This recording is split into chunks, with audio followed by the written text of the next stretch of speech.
గత ప్రభుత్వం 5 ఏళ్ల విధ్వంస పాలన నుండి రాష్ట్రాన్ని అభివృద్ధి వైపు ముఖ్యమంత్రి చంద్రబాబు నాయుడు పయనింప చేస్తున్నారని రాష్ట్ర మంత్రి కొలుసు పార్థసారథి చెప్పారు.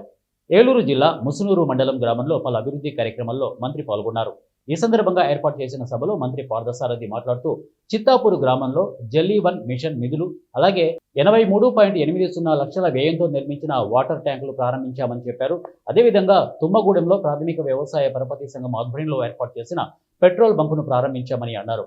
గత ప్రభుత్వ రాష్ట్ర అభివృద్ధిని అధోగతి పాలు చేసిందని చెప్పారు. మేము అనుకున్నాం ఏంటి ఈ రోజు అసెంబ్లీకి వచ్చాడు జగన్మోహన్ రెడ్డి గారు, ఈ రోజు ఏదో రైతుల గురించో విద్యార్థుల గురించో, ఎందుకంటే ఆ రోజు పేపర్లో వచ్చింది ఏదో మిర్చి రైతులు కొద్దిగా ఇబ్బంది పడుతున్నారు, లేదా గ్రూప్ 2 ఉద్యోగాల కోసం పరీక్షలు రాసే విద్యార్థులు ఏదో ఇబ్బంది పడుతున్నారని పేపర్ వచ్చింది.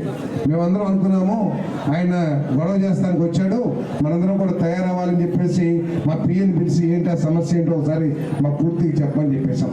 అసలు 40-35% ఎన్నో ఓట్లు వేశారంటారు. ఆ 35% ఓట్లు వేసిన కూడా తాకట్టు పెట్టేశారు, వాళ్ళని గాలికి వదిలేశారు. 10 మంది ఎమ్మెల్యేలు గెలిచారు, వాళ్ళని గెలిపి 3,000 ఎంతైంది? 81,000. 3,000 సిలిండర్కి ఇచ్చాం, ఎంతైంది?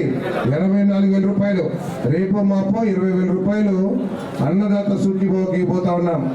ఆగస్టు 15వ తారీఖు నుంచి బస్సు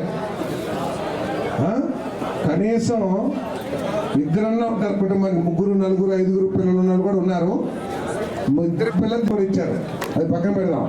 యావరేజ్ 2 తీసుకుందాం. తల్లికి 30,000 రూపాయలు, 30,000 ప్లస్ 48,000 పెన్షన్.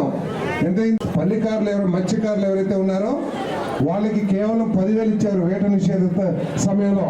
మనం దాన్ని 20,000 చేశాం. నాయ బ్రాహ్మణ సోదరులకి గుళ్ళు దేవాలయాలు ఎవరైతే పనిచేస్తారో వాళ్ళకి 12,000, 15,000 ఇస్తే మనం 25,000 చేశాం.